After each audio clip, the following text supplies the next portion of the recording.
referido a la cultura en un solo programa. Y se nos vino la noche, de lunes a viernes, de 21 a 22. Conduce Ariel Magirena por fmradiocristal.com.ar. Hola, buenas noches. Soy Patri Marina y voy a leer de mi autoría Artesano. ¿Dónde andás, artesano? Ese que crea sueños con las manos, con la boca, con los labios. ¿Dónde está quien moldea tu ombligo una noche de verano y hace mapas en tu piel cual viajero empedernido del lugar al que ha llegado y se queda allí a ver lo que ha creado y te mira y te sueña y transita y usurpa y recorre hasta el último rincón que ha conquistado? Artesano, que hace magia en un segundo, prende el fuego, enciende luces en el mundo y te deja que lo beses, que lo sueñes, que lo atrapes, que lo encuentres. Que hagas algo con sus labios, que moldees, que susurres, que inspecciones, que lo sientas, que le robes cada miedo, que lo vivas cada noche entre tus manos. ¿Dónde andarás, artesano? No lo sé. Presiento que, y esto no es bueno, tal vez en otros labios, en otro ombligo, en otro mundo, andes navegando. Buenas noches a todos.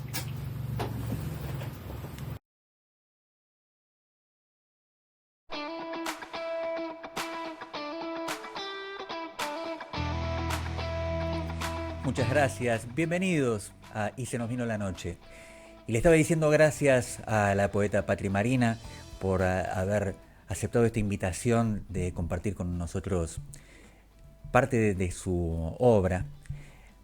Algunos de ellos, de los poemas que conocemos de Patri Marina, están compilados en su primer libro, Aquel refugio azul, que me dio además la oportunidad y el regalo de presentar con ella en el momento de su edición. Y es mi intención comenzar así con poesía, en un momento durísimo de la Argentina, pero además en un día tan triste como este. La poesía puede ser, como en el caso de lo que nos comparte Patri Marina, un mensaje de amor en medio de tanto odio. Y también un mensaje de corazón en medio de la tristeza, ya que esta tarde, o mientras la tarde se estaba despidiendo, también se despedía Nora Cortiña, una infatigable luchadora, no solamente en el terreno de lo que se conoce como los derechos humanos, sino en el universo de los derechos humanos, ya que Nora Cortiñas, además de ser la referente de la línea fundadora de Madres de Plaza de Mayo, de ser una mujer que nunca fue gorila, que siempre estuvo acompañando las luchas sin ningún tipo de banderías que discriminara, que estuvo en las luchas sindicales y que estuvo en las luchas sociales, que estuvo con las familias que perdieron sus hijos por la inseguridad, como con las familias que como ella perdieron sus hijos en manos del terrorismo de Estado, que coronó siempre las luchas sindicales, que estaba del lado de los trabajadores, que fue inspiradora hasta estos casi 96 años que tenía Nora Cortiñas.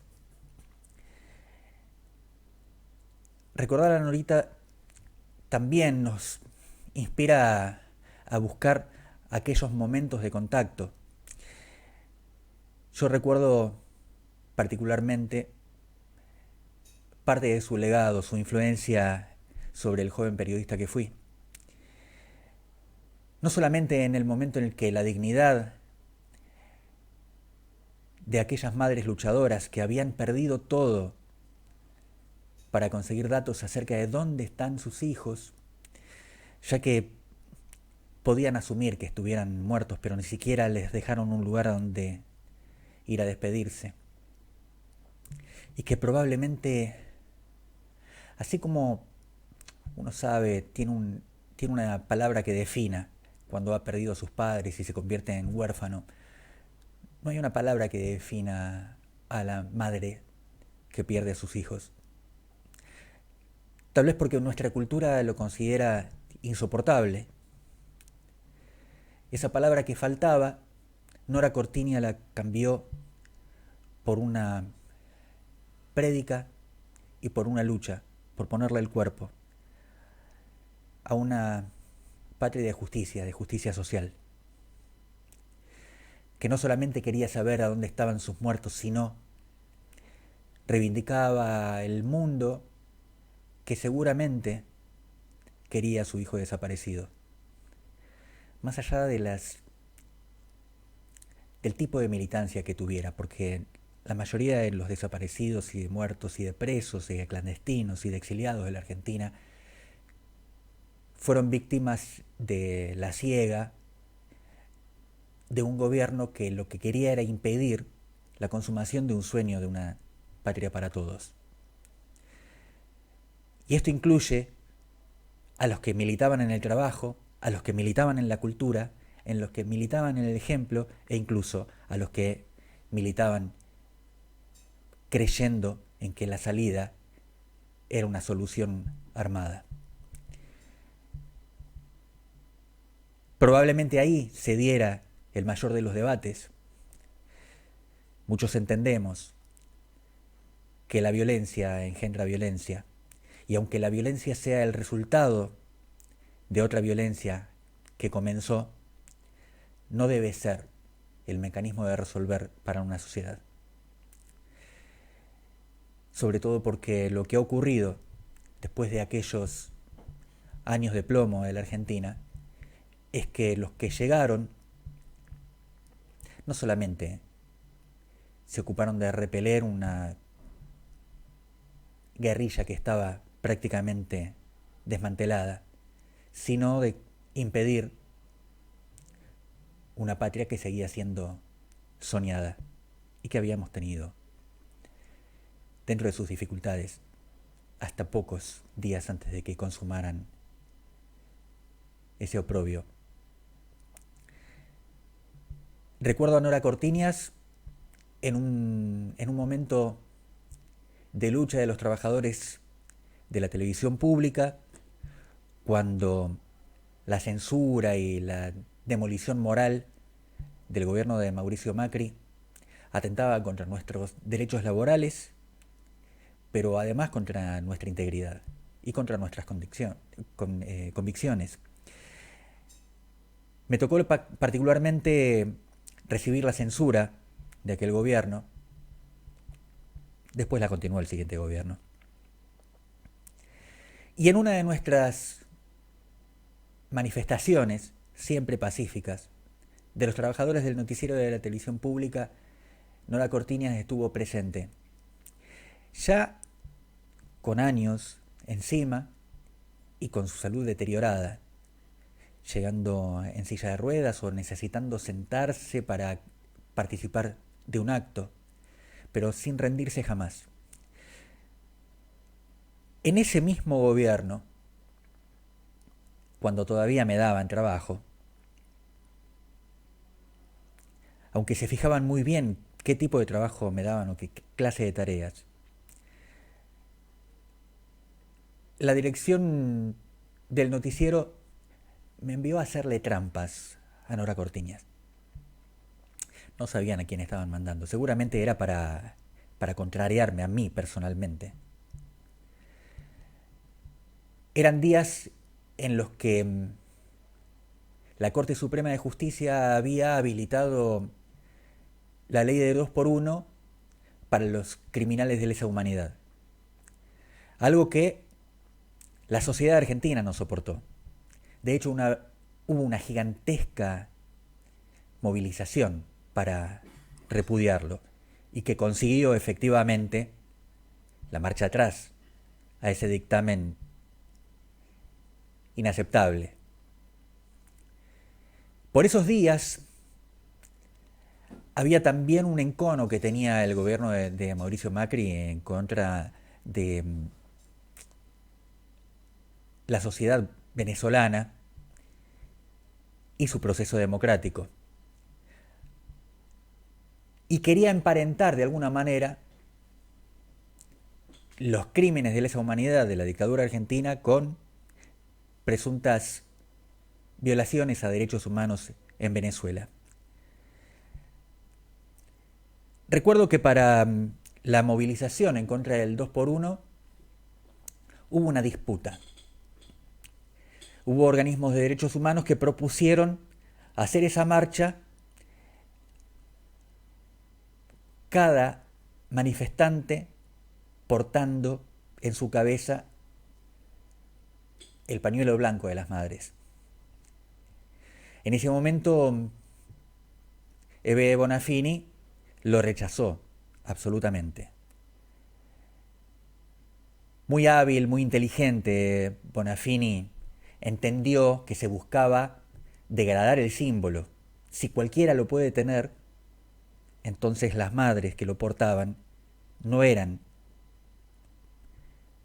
aquel baluarte de la lucha contra la dictadura, sino otras más que tenían pañuelos.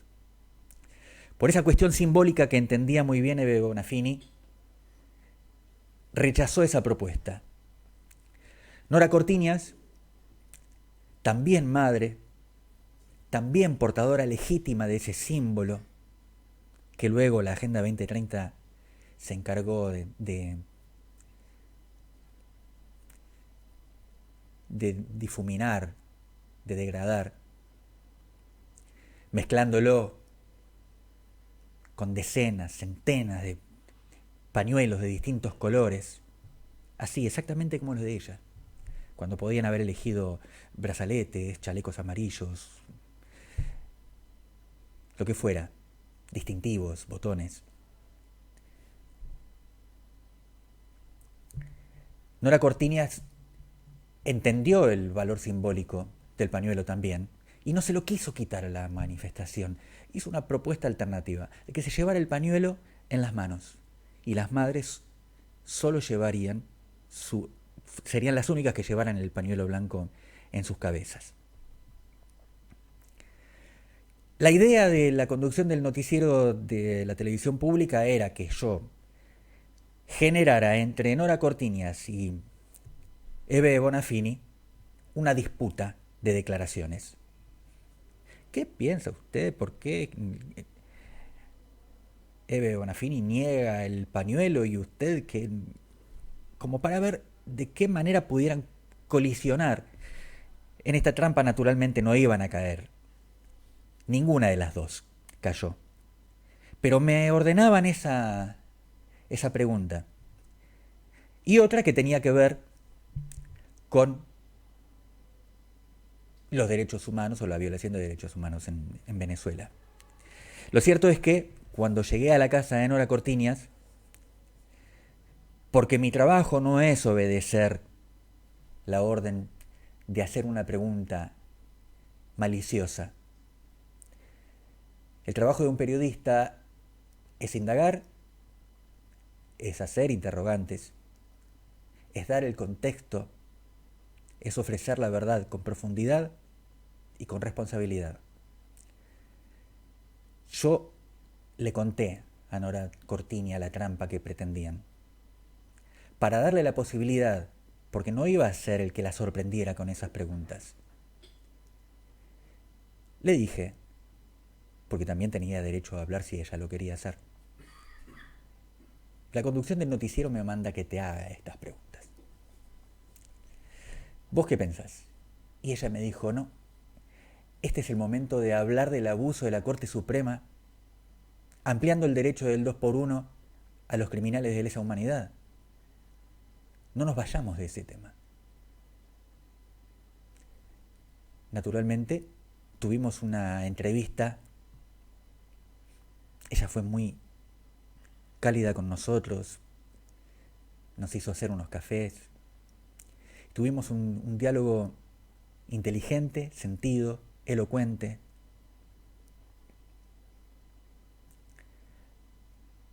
Al rato el canal me manda a pedir el material, manda una moto para recuperar el material que acabábamos de hacer y llevarlo al canal mientras a nosotros nos daban otro destino. Cuando digo nosotros, hablo del equipo periodístico audiovisual que está trabajando en la calle, un camarógrafo, un asistente técnico y encabezado por un periodista. Cuando el material llega al canal, yo ya estaba trabajando en otra nota que realmente no recuerdo. No tenía esa trascendencia. Y fui increpado porque no encontraron las respuestas de Nora, que eran lo único que querían rescatar de esa entrevista. Ver cómo se peleaba con Venezuela o se peleaba con Eve Bonafini. Al llegar al canal fui increpado personalmente por el jefe de noticias. Y me dijo, el gerente piensa que vos no hiciste la pregunta porque sos kirchnerista. Yo, que no era kirchnerista, y sí, peronista, le dije, el gerente sabe que somos más de 20 los periodistas que salimos a la calle todos los días y podía haber elegido a alguno que no tuviese el peso de hacerle trampa a un entrevistado, que no sintiese ese peso. Podía elegir entre cualquiera. Si me eligió a mí, sabía a lo que se atenía. No voy a renunciar a mi compromiso ético por una orden.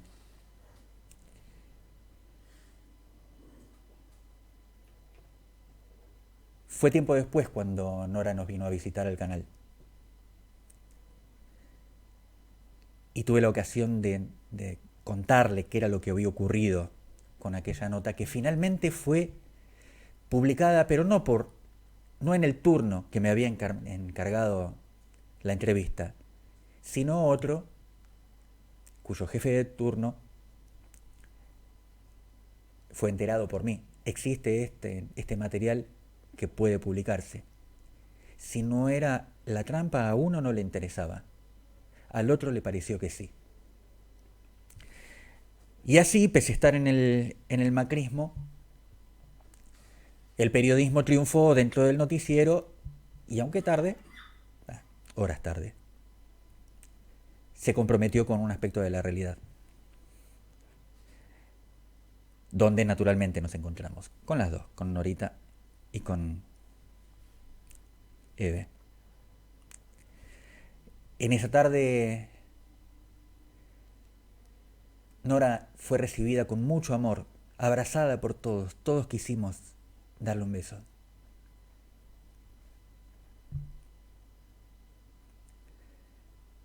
Y ella tuvo ese encuentro amoroso con nosotros. El que lamentablemente hoy no le pudimos dar, pero sí agradecerle.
Bueno, pero hay más noticias que destacar de la agenda de hoy, porque hoy ocurrió que por falta de mantenimiento, ya que siempre ocurre que cuando los gobiernos nacionales deciden un ajuste, los gobiernos distritales se copian, no solamente ellos.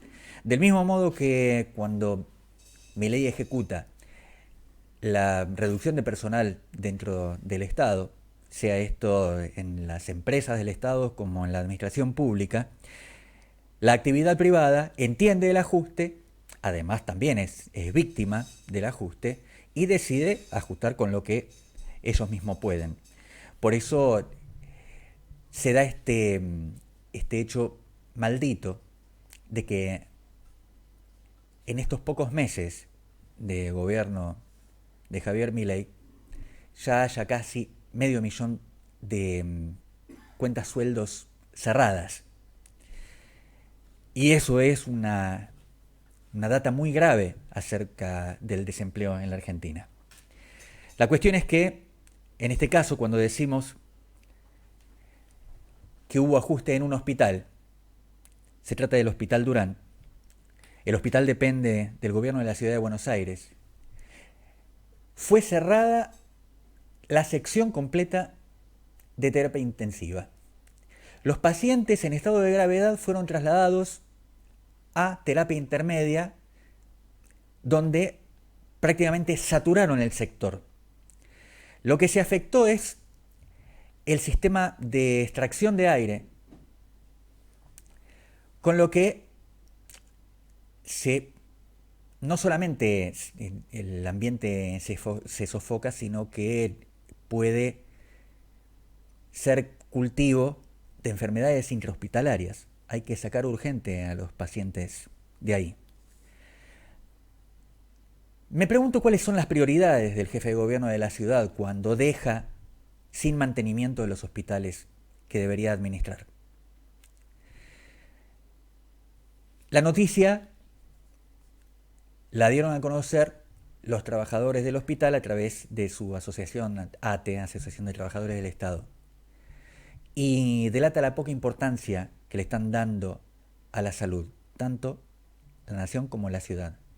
En momentos en los que además, gracias a las políticas económicas que imperan, se liberó el mercado de la salud en el ámbito privado, cuando llegó un momento de abuso, se le puso un freno mediante una articulación que había dado el gobierno anterior, y ahora nuevamente está aumentando, que como es libre, pueden incluso recuperar los costos que habían tenido que retrasar.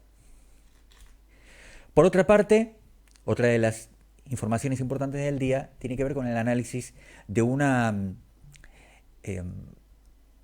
ponderación que hiciera ayer, mientras el presidente estaba en su viaje, en su visita, en su paseo, no sé cómo calificarlo, a Estados Unidos,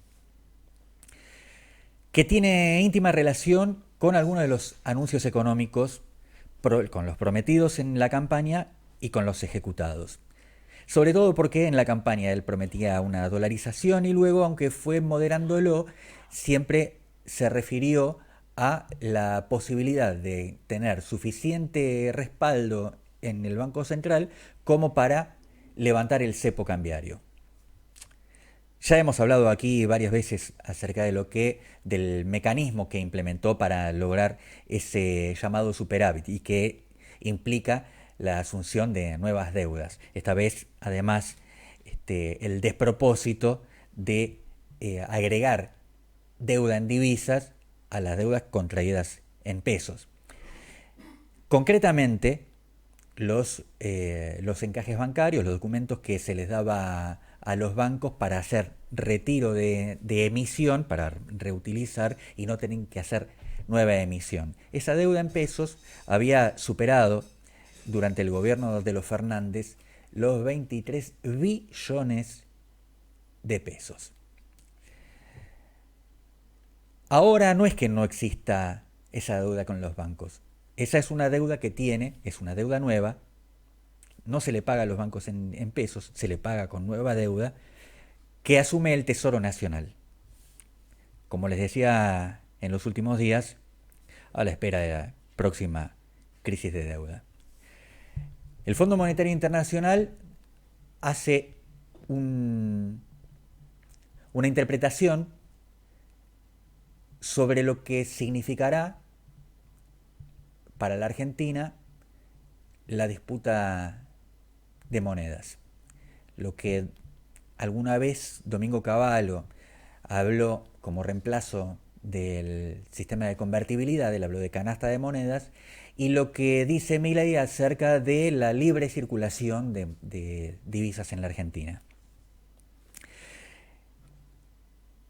Se genera una puja por las divisas que en un mercado de libre disposición se convierte en perfecto para la fuga. Viene el capital especulativo, participa de las transacciones bancarias, de lo que ofrecen los bancos en manera crediticia, y luego vuelven a adquirir en pesos sus divisas y se fugan. Una calecita viene a ser, antes se llamaba bicicleta, pero esto es más claramente una calecita. Por eso el apuro de ingresar divisas a la Argentina. Y por eso el apuro de lo que termina siendo también otro de los temas del día. El pase a sesiones de la llamada Ley Bases, ex Ley Ómnibus, con todas las trampas que eso trae. La más grave, de la que tienen que hacerse cargo todos los legisladores, es la del otorgamiento de facultades legislativas al Poder Ejecutivo. Esto consigue que, si no se aprueba la ley, si no se aprueban los capítulos que le interesan, al momento que no se aceptaron y por eso hubo que hacer una síntesis y hubo que quitar algunos capítulos muy importantes, el capítulo impositivo, el capítulo laboral, e introducir algunas otras gravísimas como el RIGI. Concluido el proceso parlamentario, todo aquello que se debió quitarse del proyecto de ley lo puede decretar el presidente tranquilamente. Tiene esa facultad discrecionalmente. Por eso él dice, no me importa si lo aprueban. En realidad no le importa si le aprueban los capítulos que tuvo que resignar, porque después los va a implementar. Y el mencionado RIGI, régimen de incentivo a las grandes inversiones, en realidad el régimen de inversiones extranjeras, que les hace, ya nos referimos a esto, un regalo a las inversiones extranjeras. ¿Y por qué digo extranjeras? Porque aunque se llama grandes inversiones, no hay en la Argentina ninguna empresa con capacidad de invertir a partir de 200 millones de dólares, que es lo que la ley está ofreciendo. No sabemos para quién, porque hay una enorme sospecha sobre a quién le puede llegar a interesar invertir más de 200 millones de dólares en la Argentina. ¿Y bajo qué régimen? Por eso el régimen es tan importante. Yo sé que ha habido muchísima información alrededor de los daños que podría producir el deslindar de responsabilidades impositivas, el deslindar de la obligatoriedad del suministro de insumos para la producción que se quisiera producir en la Argentina a través de empresas nacionales, y que habilita a traer hasta el último tornillo. Y me gustaría con ustedes comparar esto que ya sabemos que incluye este reglamento dañino con la que fue la Ley de Inversiones Extranjeras durante el segundo gobierno de Perón, sancionada en 1953, que estuvo vigente hasta que la dictadura la reemplazó por una norma firmada por Videla y Martínez de Oz. Son pocos artículos, no nos va a ser muy largo. El primero da los marcos, los límites de esta ley. Dice: los capitales procedentes del extranjero que se incorporen al país para invertirse en la industria y en la minería, instalando plantas nuevas o asociándose con las ya existentes para su expansión y perfeccionamiento técnico, gozarán de los beneficios que acuerda la presente ley. A los fines del artículo 1, dice el número 2, los capitales extranjeros podrán ingresar al país bajo forma de divisas, bajo forma de maquinarias, equipos, herramientas y otros bienes productivos necesarios para el desarrollo integral de la actividad a la que se dedicará el inversor. Y dice en el artículo 3 que las inversiones extranjeras, que cumplan además con lo predicho, que se realicen de acuerdo con la presente ley, deberán ser previamente aprobadas en cada caso por el Poder Ejecutivo Nacional para la aprobación de las inversiones.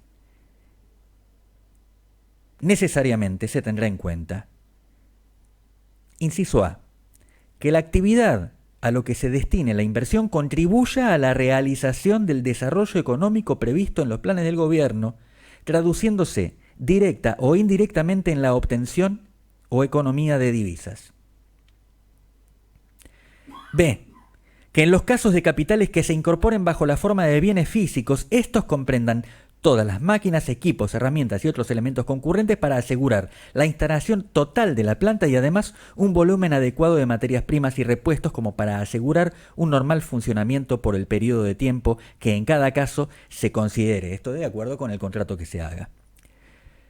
Que las máquinas mencionadas y equipos deben ser nuevos o encontrarse en perfecto estado de conservación y responder a sistemas modernos y eficientes de producción. D. El precio de los bienes físicos que integren la inversión será el corriente en los mercados de exportación a la fecha del ingreso al país. Artículo 4. Los capitales extranjeros que ingresen de acuerdo con la presente ley quedarán sujetos a la legislación argentina y equiparados a los capitales nacionales. Esto es absolutamente el contrario de lo que propone el RIGI. Las empresas que se constituyan con esos capitales deberán organizarse de acuerdo con la legislación vigente y ajustar su acción a las directivas de los planes de gobierno. Naturalmente, el actual gobierno no tiene planes, no tiene prevista la acción del Estado. Estas empresas recibirán un tratamiento igual al que reciben las empresas argentinas similares. Artículo 5. Para tener derecho a los beneficios que conceden los artículos 6 y 10, los inversores extranjeros deberán solicitar la inscripción de sus capitales en el registro nacional que se creará a ese efecto. No es el ingreso irrestricto de divisas junto con el egreso de divisas a su discreción.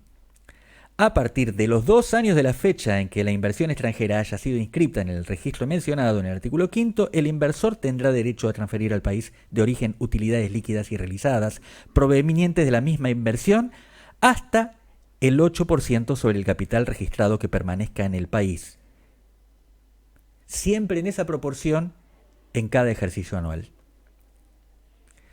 Los inversores extranjeros tendrán derecho a capitalizar e inscribir como capital extranjero las utilidades que pudieran transferir de acuerdo al artículo anterior que no hubiesen transferido por su voluntad expresa. Las utilidades cuya transferencia dentro de las condiciones indicadas en los artículos precedentes no se hubieran solicitado o no se decidiera capitalizar y registrar como capital extranjero, al igual que todo excedente de utilidades sobre el mencionado por ciento, quedarán definitivamente nacionalizadas y no podrán ser transferidas al exterior bajo ningún concepto. Con esto se intenta prevenir la fuga, que es lo que hemos tenido, no en el caso de emprendimientos productivos, sino en el caso de la deuda. Porque en el caso de las entidades productivas y financieras lo han hecho mediante artilugios de extranjerización de las empresas, mediante participación de las locales en fondos de inversión que siempre tienen lugar en el extranjero. Por eso al mercado agroexportador no le importan las retenciones. De todos modos, gana en el fondo de inversiones que liquida, que es el dueño de toda la cosecha, y también en los campos a los cuales este fondo les pone el precio vinculado con el que tienen las bolsas de cereales en el extranjero. Las utilidades que se capitalicen, bueno, esto lo hablábamos recién. A partir de los 10 años de fecha de la inscripción del capital extranjero originario en el registro indicado en el artículo 5, el inversor tendrá derecho a retirarlo del país en cuotas del 10 al 20% anual. Esto, además, lo que garantiza es la permanencia de las inversiones, para que no sea una lotería. Y esto es lo que no tiene el régimen RIGI. La repatriación del capital solo podrá ser efectuada con fondos propios del inversor. Las utilidades capitalizadas ganarán la antigüedad del capital originario. No se le hace trampa al inversor extranjero. Se le habilita mecanismos con transparencia. Lo que no puede es evadir ni enajenar a su arbitrio los capitales que, si obtienen una renta en el país, son producto del trabajo en el país. Los inversores extranjeros comprendidos en el régimen de la presente ley que no hubieran inscrito sus capitales en el registro perderán todo derecho a los beneficios que acuerda esta ley.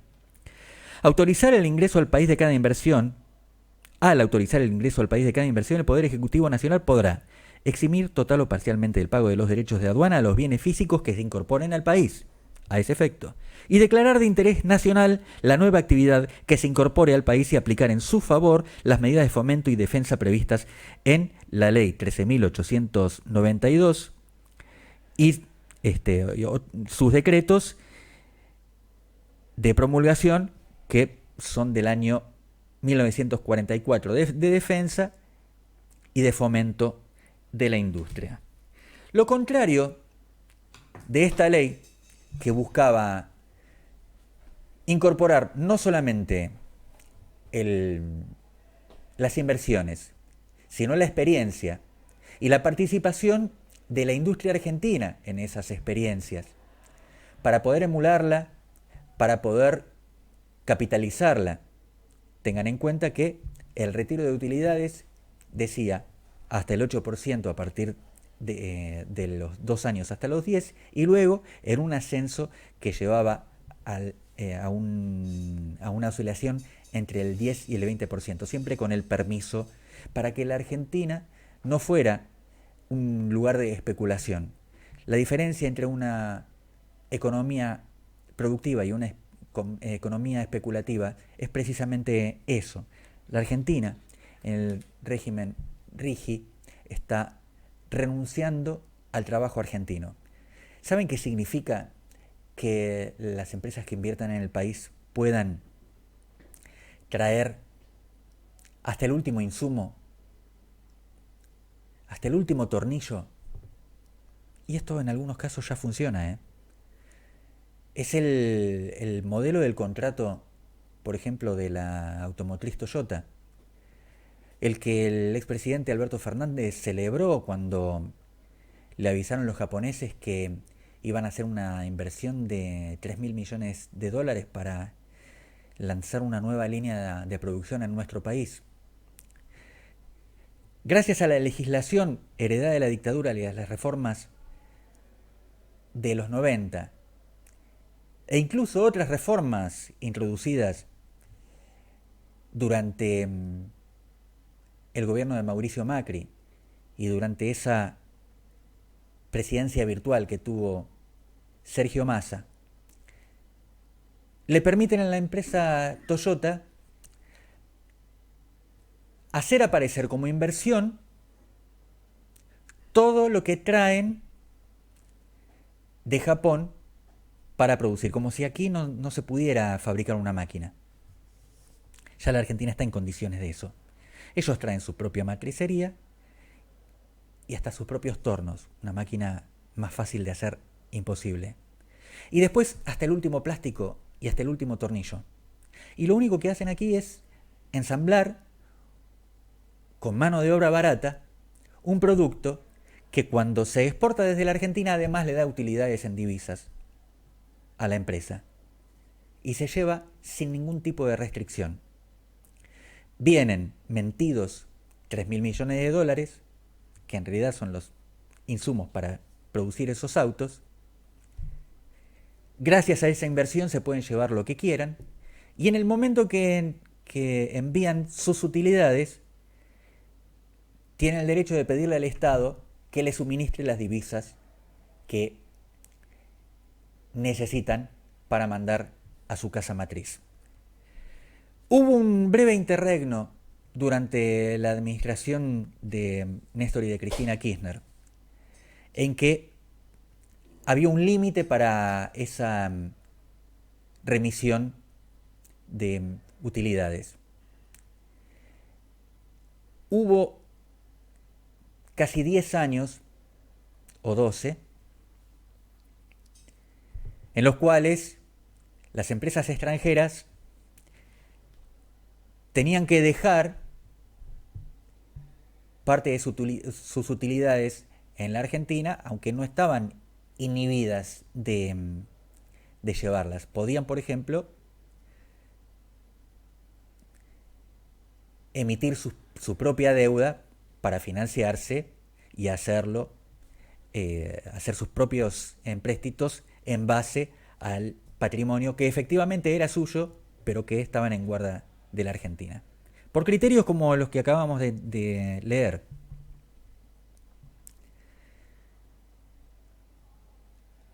Esa inversión es una falsa inversión. Porque cada vez que se importa, aunque sea tan solo un tornillo, lo que hacemos los argentinos es pagar con el dinero que ingresa a través de nuestras propias exportaciones, sea aluar, cuando se trata de aluminio, o sea las principales exportaciones que hoy son las agrarias, o las más valiosas de todas ellas, que tienen que ver fundamentalmente con la alta tecnología, con el desarrollo de software y con la tecnología nuclear, para permitirle a estas empresas extranjeras que se lo lleven todo.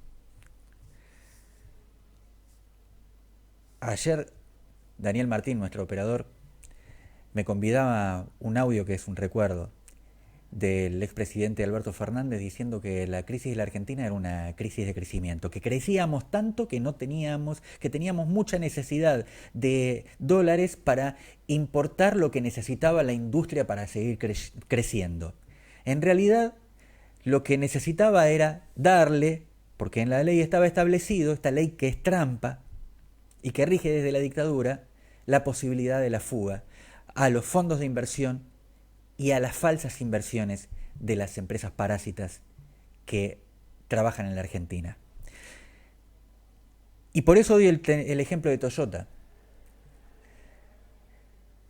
El presidente Milei acaba de darle fin por desactivación, por no darle la inversión necesaria para su continuidad al proyecto Karen, el desarrollo de un reactor nuclear transportable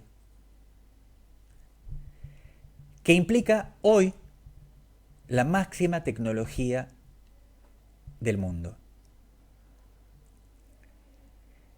La exportación de los insumos para estos reactores o de la provisión de agua pesada para reactores internacionales, la CONEA y el INVAP ganan compulsas internacionales para la exportación y entra una cantidad enorme de divisas por empresas y por comisiones que dependen del Estado. El Estado que el gobierno liberal libertario ha decidido desmantelar. con una pertinacia que queda expresa en un ejemplo de ayer, que la que hizo la crítica más sólida al respecto fue la expresidente y ex vicepresidente de la Nación, Cristina Kirchner, cuando nos revela que, pese a haber sido advertido por el Servicio Meteorológico Nacional, el gobierno, de que venía una ola polar y que íbamos a tener un adelantamiento del invierno, y que un adelantamiento cruento, que a veces hasta nos hace fantasear con la posibilidad de nevada en la ciudad de Buenos Aires, el gobierno de Milei decidió dar de baja la provisión para concluir una etapa ya iniciada, que era la de generar instrumentos de compresión para la obra gasífera Néstor Kirchner, que hubiera permitido duplicar la oferta de gas natural, tanto domiciliaria como para las empresas, como para la movilidad. Que esa obra tenía los fondos destinados ya por el gobierno anterior y que costaba 40 millones de dólares. Ayer, el presidente Milei convino con Brasil la provisión de gas que ya llegó a la Argentina, que costó 500 millones de dólares, más de 10 veces lo que no quiso pagar para aquella obra que hubiera quedado para los argentinos, y que además significa que si necesitamos más gas también lo vamos a tener que pagar. Un ahorro muy, muy raro, vinculado con el destino económico que pretende el presidente Milei, que no tiene un paradigma de trabajo, ya que prefiere comprar los tornillos hechos acaso por chinos, por japoneses, por europeos, por vietnamitas, no importa, lo que le salga más barato al capitalista, pero que además significa la pérdida del empleo para los trabajadores que en la Argentina podían haberlo hecho. Porque, imagínense, si la Argentina está en condiciones de realizar un generador nuclear modular, ¿cuánto le cuesta hacer un automóvil? Como para que hoy no haya ni una sola marca de automóviles en la Argentina. Esa es la diferencia entre desarrollo y subdesarrollo.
Me sorprendieron hablando.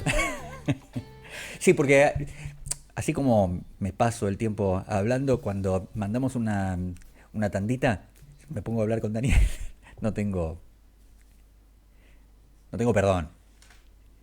Les quiero agradecer por haberme acompañado esta noche que ha sido una noche de soledad, una noche de despedida de Norita Cortiña, una noche abierta con amor a través de la poesía. El amor, algo que probablemente nos salve, porque no hay una sola dimensión del amor. El amor es ese lugar que nos protege, es aquella sensación que nos alienta y es aquello que nos salva. En este momento tan especial en el que estamos padeciendo tanto, siempre nos puede salvar un gesto de amor.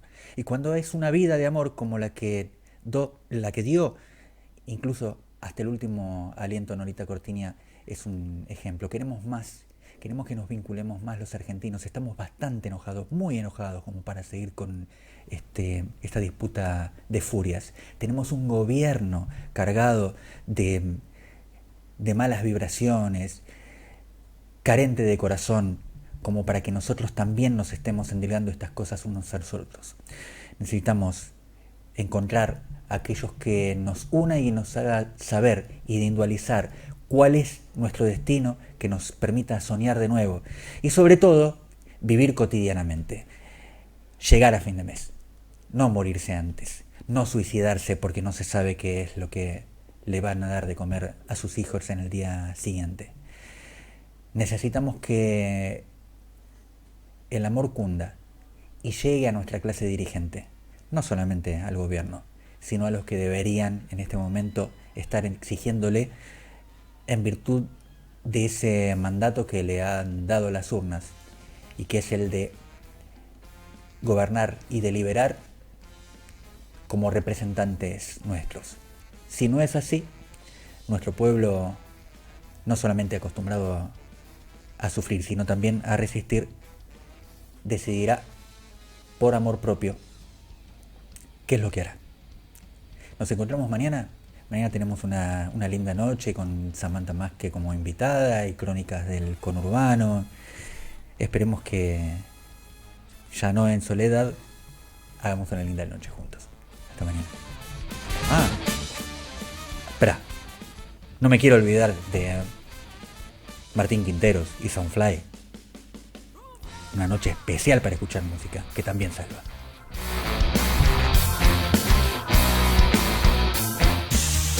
Esto fue Y se nos vino la noche. Te esperamos en nuestro próximo programa.